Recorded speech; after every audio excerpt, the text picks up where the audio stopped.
Yesterday we started chapter number 8 और उस chapter number 8 का हमने जो portion start किया था that was investment property IAS 40। हमने कहा जी इन्वेस्टमेंट प्रॉपर्टी वो लैंड या बिल्डिंग है जिसे हमने रेंटल पर्पसेस के लिए रखा है या लॉन्ग टर्म कैपिटल एप्रिसिएशन या दोनों मकासद के लिए रखा गया है। फिर हमने कहा कि जी what is the difference between property plant and equipment और इन्वेस्टमेंट प्रॉपर्टी। बेटा हर वो प्रॉपर्टी जिसे आपने शॉर्ट टर्म बेचने के लिए रखा है ये IS2 इन्वेंटरी में जाएगी।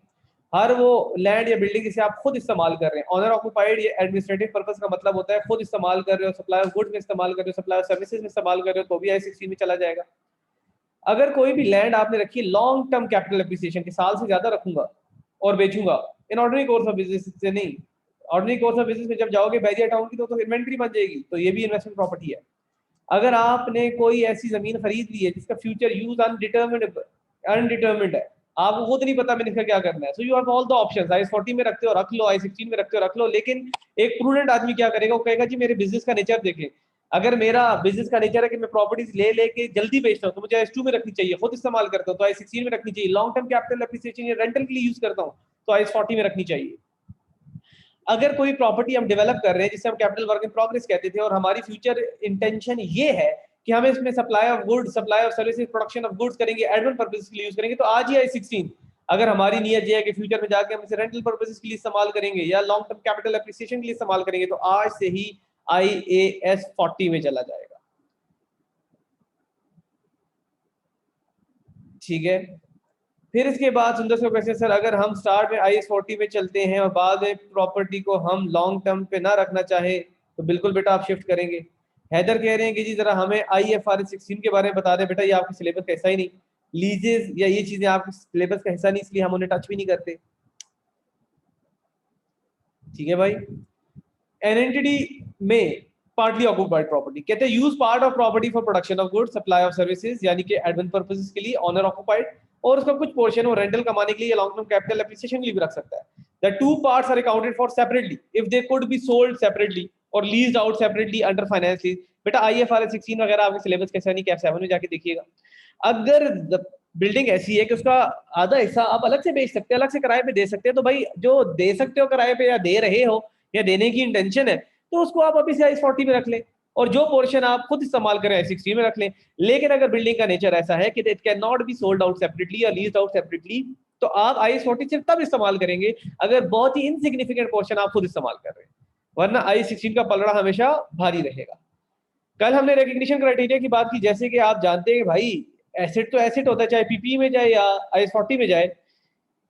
एसेट तब बुक होगा जब प्रोबेबल होगा कि उससे फ्यूचर इकोनॉमिक बेनिफिट ने आना है और उसकी कॉस्ट रिलायबली मेजर की जा सकती है। तो हमने कहा IS40 की प्रॉपर्टी की कॉस्ट क्या होती है भाई, उसमें उसकी परचेज प्राइस आएगी, लीगल फीस आएगी जिसमें नॉन रिफंडेबल टैक्सेस आएंगे, गवर्नमेंट की ट्रांजैक्शन कॉस्ट आएगी या ड्यूटीज आएंगी, ट्रांजैक्शन कॉस्ट आएगी, प्रोफेशनल चार्जेस आएंगी और ये आपने एसेट बुक कर लेना है। आपको कॉस्ट मॉडल के ऊपर अगर हम आते हैं, कॉस्ट कौन सी स्पेसिफिकली एक्सक्लूड कर दी गई है भाई, स्टार्टअप कॉस्ट जो है वो आप कॉस्ट ऐसा नहीं बना सकते, इनिशियल ऑपरेटिंग लॉसेस को कॉस्ट को ऐसा नहीं बनाना और एब्नॉर्मल वेस्टेज को भी कॉस्ट ऐसा नहीं बनाना। ये तीन की तीन चीजें एक्सपेंस है, डायरेक्टली एक्सपेंस आउट करते हैं।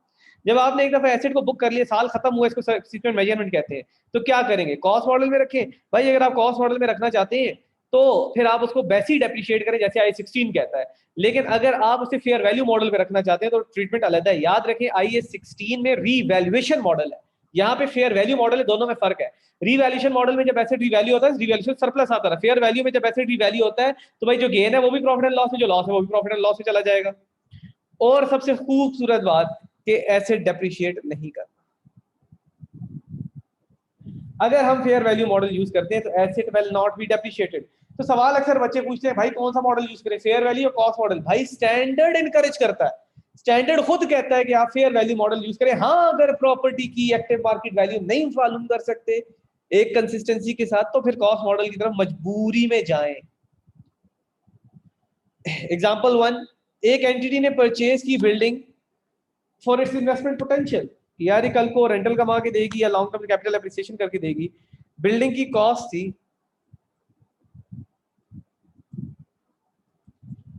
₹1 मिलियन। ये कब की बात है जी, ये 1 जनवरी 2018 की बात है। विद ट्रांजैक्शन कॉस्ट ऑफ 10,000, इसके ऊपर ट्रांजेक्शन कॉस्ट जो आई आपकी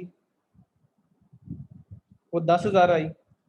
इसका मतलब है कि बिल्डिंग टोटल हो चुकी है 10,10,000 रुपए की। The depreciable amount of the building component of the property at date was 3 lakh. Land और बिल्डिंग इकट्ठे ली होगी आपने। अगर हमारी लैंड का पोर्शन है 7 लाख रुपए, बिल्डिंग का पोर्शन हम कर लेते हैं 3 लाख रुपए। अब जो ट्रांजैक्शन कॉस्ट आती है नॉर्मली हम लैंड में डाल देते हैं, क्योंकि बेटा घर का नाम पे नहीं होता, जमीन नाम पे होती है ना। ठीक है। The property has useful life of 50 years. 50 years पे अब अगर मैं सोचूं मैंने कॉस्ट मॉडल यूज करना है, अगर मैं कहूं मैंने कॉस्ट मॉडल यूज करना है, तो साल के एंड में इसको डेप्रिशिएट करना पड़ेगा। ठीक है, यहां तो कोई डेप्रिसिएशन नहीं आती क्योंकि लैंड है, ये तो 7,10,000 भी आ जाएगी। जबकि दूसरी तरफ अगर आप देखें तो 3 लाख रुपए की बिल्डिंग का पोर्शन जो है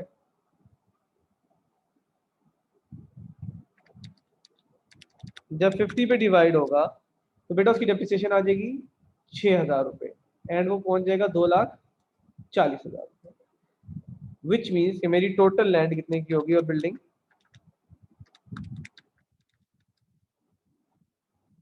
9 लाख, नहीं सॉरी, ये 294 हो जाएगा।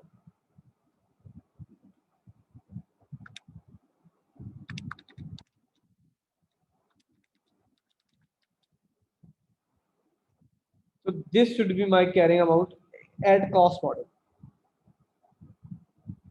ठीक है, लेकिन अगर मैं फेयर वैल्यू मॉडल यूज करता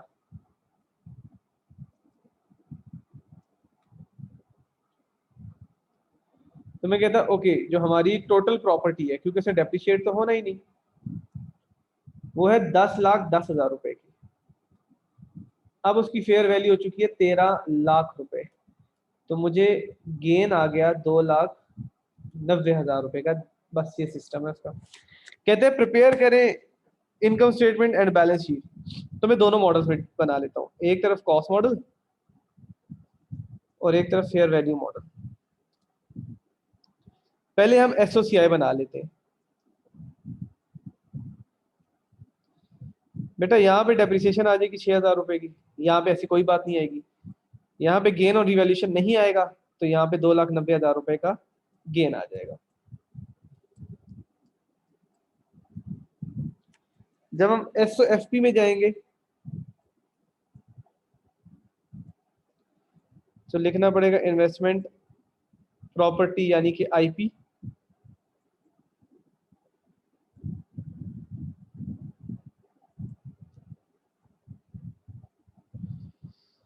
कॉस्ट मॉडल में क्या होगा, कॉस्ट लेस एडी करके आप आ जाएंगे कुछ इतने पे, और यहाँ पे आप क्या जाएंगे सीधे 13 लाख रुपए पे, क्योंकि आप वहां पे फेयर वैल्यूएशन रखे होंगे। यहाँ आप लिखेंगे कॉस्ट लेस एडी, यहाँ पे लफ्ज यूज होगा वैल्यूएशन। ये आपके सामने है भाई सारी बात। कॉस्ट मॉडल में जब आप चल रहे हो 6,000 का एक्सपेंस आ गया और ये आपके एसेट की वैल्यू आ गई, वहां पे कुछ इस तरह की चीज चल रही है।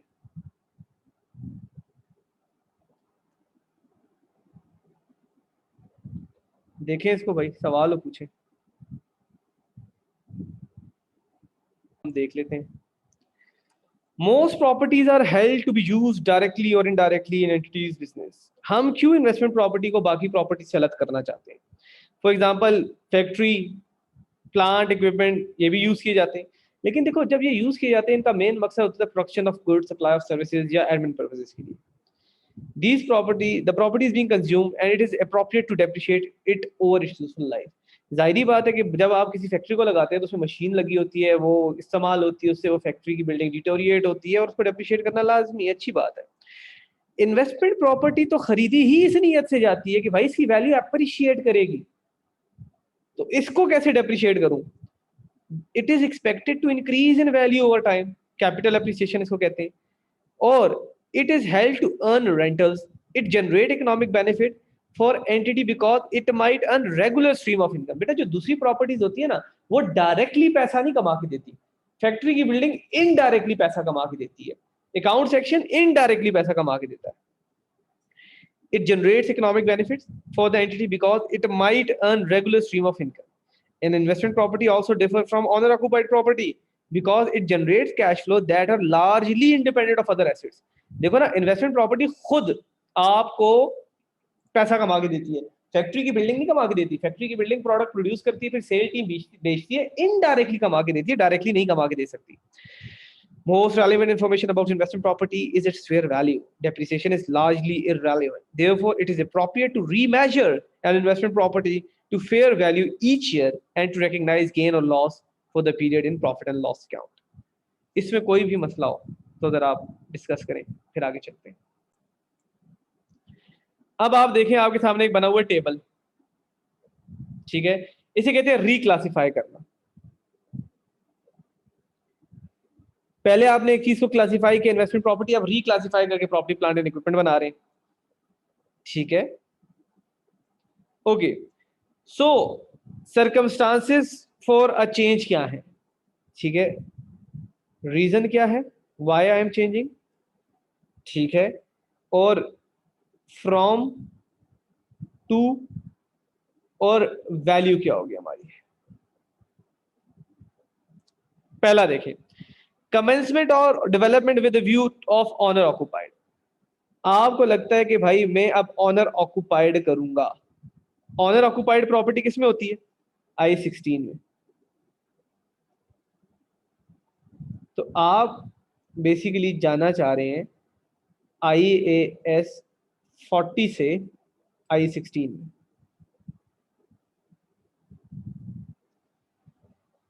ठीक है, तो सबसे पहला काम आपने क्या करना है, आप सबसे पहले जिस दिन ट्रांसफर हो रही है उस दिन की फेयर वैल्यू निकालें, और जो गेन या लॉस आता है उसे प्रॉफिट एंड लॉस में चार्ज करें। फिर जो fair value I, for example ये थी 10 लाख रुपए की और फेयर वैल्यू आ गई 12 लाख रुपए, तो 2 लाख का गेन चार्ज करें प्रॉफिट एंड लॉस में और 12 लाख को I-16 में ले जाएं। अब आगे आपकी मर्जी है कि इसको रिवैल्यूएशन मॉडल पे रखते हो, कॉस्ट मॉडल पे रखते हो। Fair value at the date of change becomes deemed cost, यानी अब वो 12 लाख की है, अब वो नए स्टैंडर्ड में 12 लाख पे रखी जाएगी। क्या ये बात समझ आती है, क्या ये बात समझ आती है?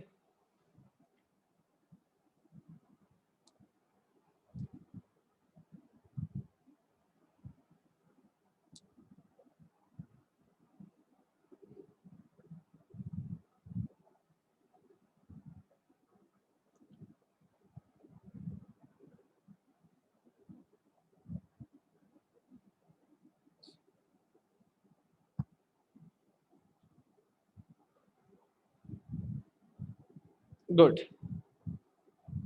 Second is end of owner occupied property, यानी कि आप IAS 16 से, क्या हो गया भाई साहब, जाना चाहते हैं IAS 40 में। पहले एक ऑनर ऑक्युपाइड प्रॉपर्टी थी, आप यहां से यहां आना चाहते हैं, ठीक है।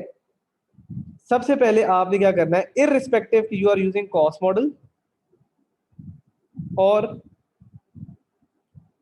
Revaluation model. सबसे पहले आप कैरिंग अमाउंट ले लें, कोई भी, मिसाल के तौर पे 9 लाख रुपए, determine its fair value assuming 10 lakh रुपए। तो आपके पास रिवैल्यूएशन सरप्लस आ जाएगा कितने का, 1 लाख रुपए का, ठीक है।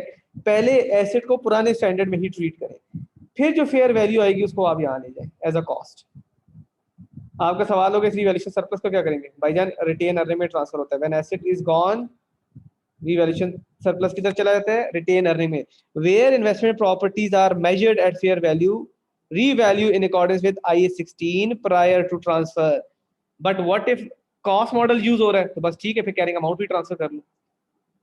अगर आप यहाँ पे कॉस्ट मॉडल यूज कर रहे हैं, यानी कि एक एसेट की फेयर वैल्यू डिटरमिन ही नहीं की जा सकती। If carrying amount was 9 lakh here, बस ठीक है 9 लाख हेयर भी कर, कोई मसला नहीं। ये सिनेरियो भी आपके सामने है, देखें इसको। ओके, आगे बढ़ते हैं।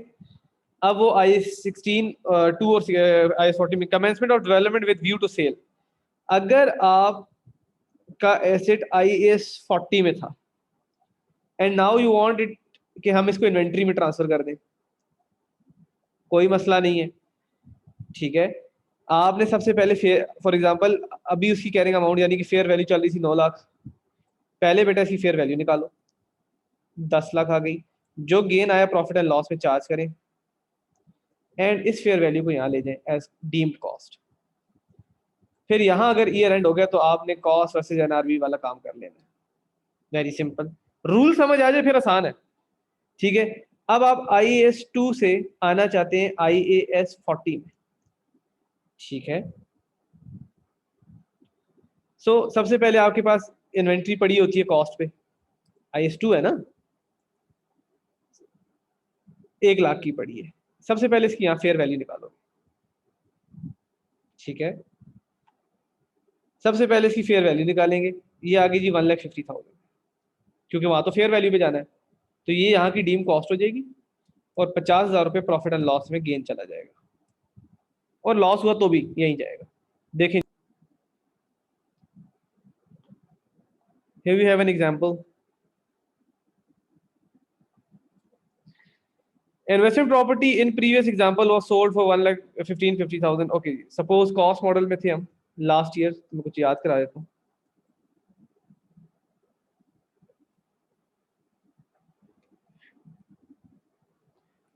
बेटा यहाँ पे मेरी 1,04,000 रुपये कैरिंग अमाउंट आ रही है, यहाँ पे मेरी 13 लाख रुपए आ रही थी। अब वो 15 लाख का बिक गया,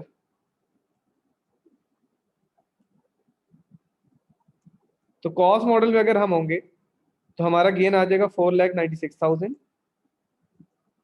और यहाँ पे हम होंगे तो हमारा गेन आ जाएगा 2,50,000 रुपये। Very simple. अगर आप टोटल गेन निकाले ना वैसे ही, तो देखो यहाँ पे 496 का गेन आया है, 496 का। यहाँ पे अगर आप देखें तो मैंने पहले 2 लाख रुपए गेन एक बुक किया था, शायद 2,40,000 किया था।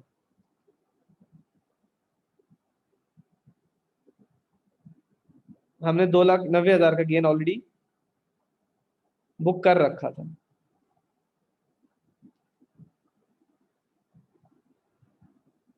ठीक है। 290 का गेन हम ऑलरेडी वहां बुक कर चुके थे, और ये एक और गेन आ गया हमारे पास। स्टार्ट हम कहाँ से लिए, हम यहाँ से लिए, 10,10,000 पे हम थे, पहले हम 13 लाख पे गए, फिर हम उसके बाद यहाँ पे हम जब आए तो हमने 2,90,000 का गेन बुक कर लिया था, फिर हम 15,50,000 पे गए तो 2,40,000 का गेन हमने फिर बुक कर लिया।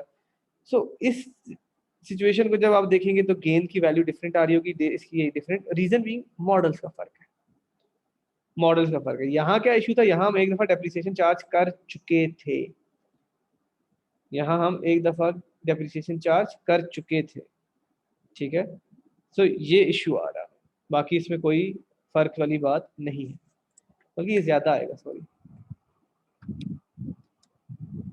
15,50,000 माइनस 1,50,000, 1 0 का फर्क है, ये 546 आएगा। मैं डिस्पोजल कॉस्ट को खुद इग्नोर कर रहा हूँ।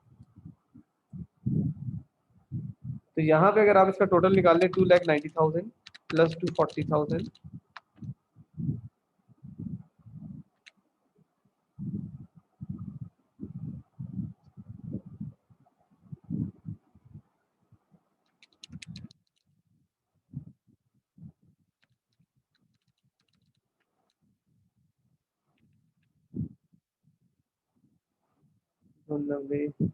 एंड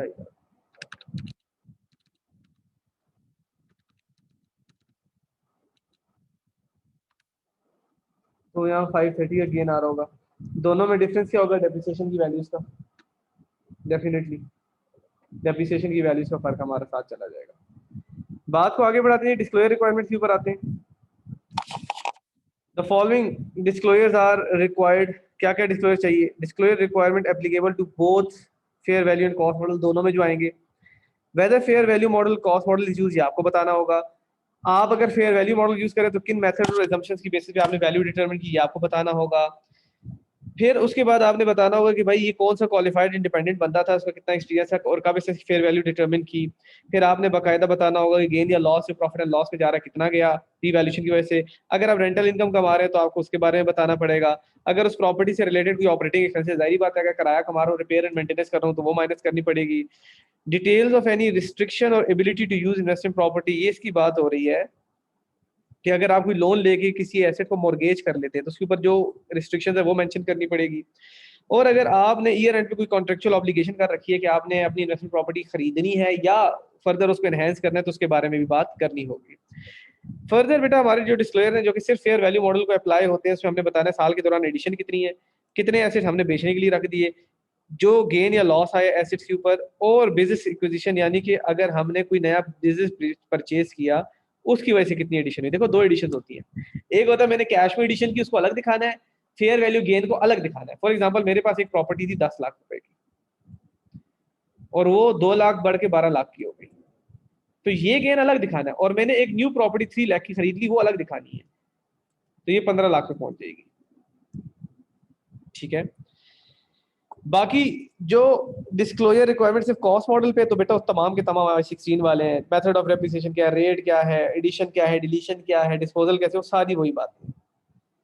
आज आपका होमवर्क है कि आपने प्रैक्टिस क्वेश्चन 1 2 3 घर से करके लाने, इनफैक्ट हाँ 3 तक कर, 1 2 3 आज आपने घर से करके लाने। ठीक है, इंशाल्लाह होती है कल मुलाकात, अपना ख्याल रखिएगा, अल्लाह हाफिज।